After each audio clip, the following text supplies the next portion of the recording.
6:03. Welcome. Good morning, everybody. It is May 4th. May the 4th be with you. It's a day that everybody who's a nerd celebrates. Let all the Comic-Con people take over the world today. You know what May 4th is, right, Super Dave? Of course I do. What is May 4th? May the 4th be with you. It's Star Wars Day. Star Wars Day, yeah. Star Wars Day. Are you a big Star Wars guy? Yes, I'm huge Star Wars nerd. Are you And really? I'm proud to say it, too. Really? Yep. How many times do you think you've seen Star Wars? Oh, wow. 100. Easy. Yeah. Me- Either me watching too. it on TV at the theater or, DVDs. Or Now I have Disney Plus, so I'll just watch. Yeah, Disney Plus is everything. Right. And then they have the one on YouTube, they have the mashup of the end of Rogue One into the beginning of the first Star Wars movie, A New Hope. Have you seen that? I don't think I've seen that. Oh, I gotta show it to you. It is the end of Rogue One where they steal the plans for the Death Star. Right. And they escape with it, and then it's Darth Vader catching that spy ship before they send off R2-D2 and C-3PO. Oh my God, we're nerds. Oh, of Oh course. my God, we're nerds. We are. It just hit me. And We are I'm- Sheldon Cooper, and I have no problem being a Star Wars nerd. I'm not a big Star Trek. I'm okay with Star Trek, but Star Wars is my thing. I I remember going and seeing it when the very first one came out right.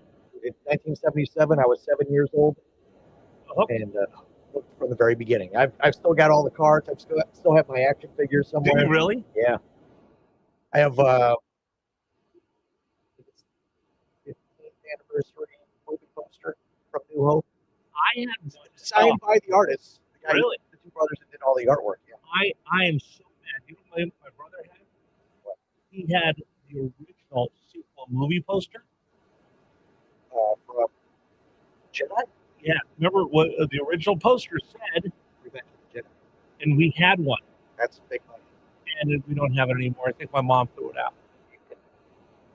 You wouldn't be able to put your kids through college, but you could probably pay for a semester or two. I should call my brother today and just remind him of that.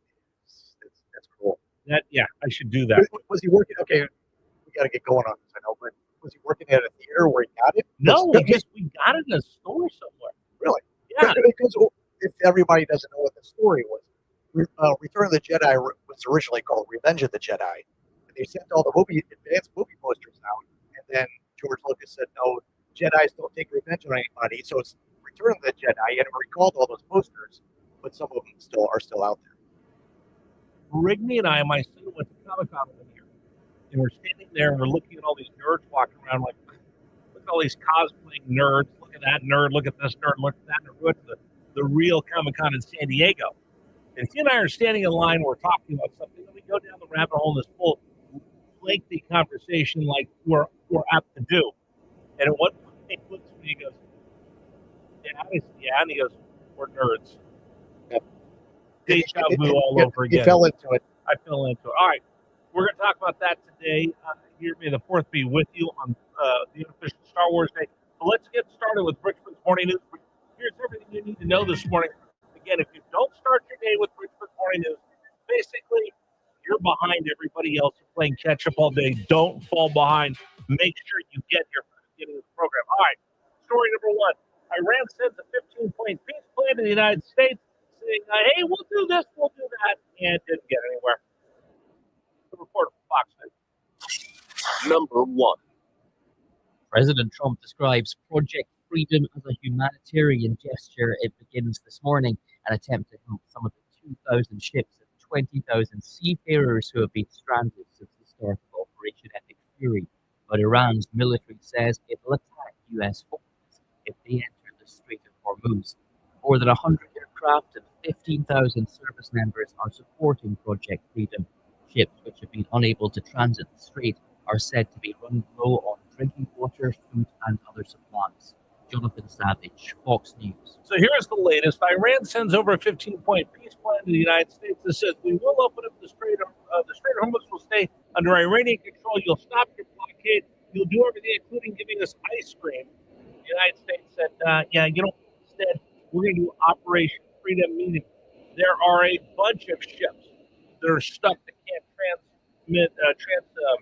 get through the Strait of Hormuz. Let me make it easy for you. Can't get through the Strait of Hormuz. They're just stuck. They're just sitting there in the middle of the water, and they're running out of food. They're running out of power. They're running out of everything. So the United States says, we can't just let this flotilla sit here forever. We're going to start escorting ships through the Strait of Hormuz. Extra firepower, extra personnel, extra Marines will be with those ships. Iran said, you do that, we're going to attack. The United States says, you do that, you're violating the ceasefire. So now it's a game of chicken. All of those ships cannot sit there. One of the jobs of the United States Navy is to make sure that we have the free flow of maritime trade. That's a big portion of what our U.S. Navy does, as well as power projection. They've shut it down along that. The United States says, nope, that's it, no more.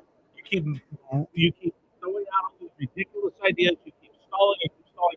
We're going to start the shipping back through the Strait of Hormuz, and don't you dare start it. And by the way, we're still not going to let anybody come into Iran to get oil, to deliver oil, to pick up oil, to take oil.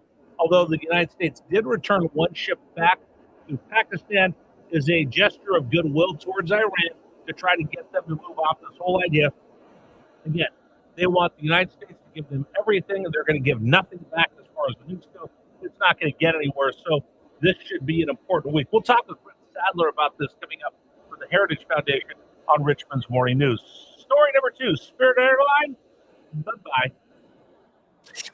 Number 2. Spirit Airlines just went bankrupt, right? I'm the guy that flew Spirit Airlines for 24 hours straight. There's more than 250 million individuals over the age of 18 in the United States. Now, if we took only 20% of them and paid basically the average fare of a Spirit Airlines flight, which is somewhere around $30 to $40, we could buy Spirit Airlines. This is a genius idea. We nationalize Spirit Airlines, owned by the people. Airlines going. We make a new airline. Let's buy an airline. I don't know what that's called, nationalizing. Nationalizing is when the government takes over an airline. That's when people pick it up and it becomes a private entity once again. Anyway, I'm not sure how good of an idea that is. I don't know what that guy was smoking, but I want some of it. He was just all over the place. And it doesn't, because, well, once we have it, it's just there. It's like, okay, we own a bunch of planes. Yeah, there's no air upkeep we need to do, that we need to put money into the company. Yeah, we need to pay the pilots, flight attendants, people that work on the airline. It goes under.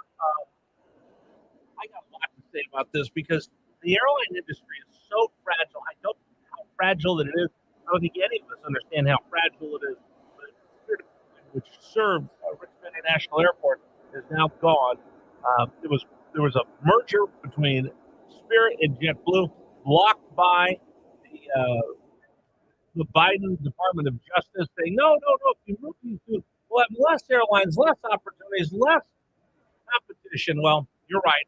Less competition out. The Spirit Airline is no more. We'll discuss that this morning on Richmond's Morning News. All right, number 3, the big anniversary.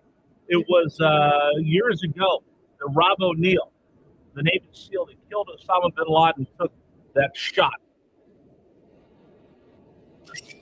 Number 3.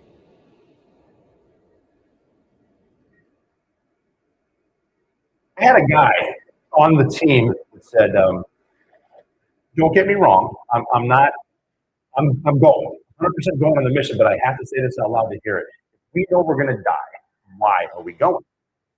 So we had a conversation, a bunch of us, and what we decided was the best way to put it into perspective is we're not going after bin Laden for fame. We're not going after bin Laden for money.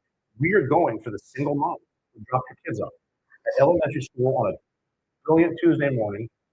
45 minutes later, she jumped to her death out of a skyscraper because that was a better alternative than 2,500 degrees Fahrenheit. Instead, her last gesture of human decency was to hold her skirt to her knees so that no one could see her underwear as she killed herself.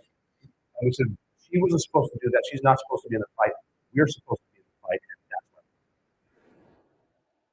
It was 15 years ago that this happened as they're celebrating. I believe it was May 2nd, but we're back again. Bring that up. It was a remarkable time. Rob O'Neill, SEAL Team 6, goes in there and dispatches the man who attacked us. And I wanted to bring that up on the program today. All right, story number 3. Story number 4. Rudy Giuliani. A critical additional updates on that. And of course, today is Star Wars Day. Story number 5. Number 5. Pardon me for asking, but What day is it? Do you really not know? I really don't. Here's a hint. Here's a hint. Obi-Wan told you what happened to your father. Say what? May 4th. It's May the 4th. Happy Star Wars Day. May the 4th be with you. Enjoy Star Wars Day. Oh, yeah, today is Star Wars Day. They dressed up like Yoda today, aren't you? That's a great sweatshirt. You look That's like pretty Yoda. much every day for me. Is dress up as Yoda. No, not. I just think because you're wearing a green sweatshirt. I thought it was because I'm short. You're making short jokes now. No, I'm not. Then you'll make fat jokes. I will not short-shame you because I don't want to be fat shamed. If you could be any Star Wars character, which one do you identify with? Oh, Han Solo. Really? Yeah, the scoundrel.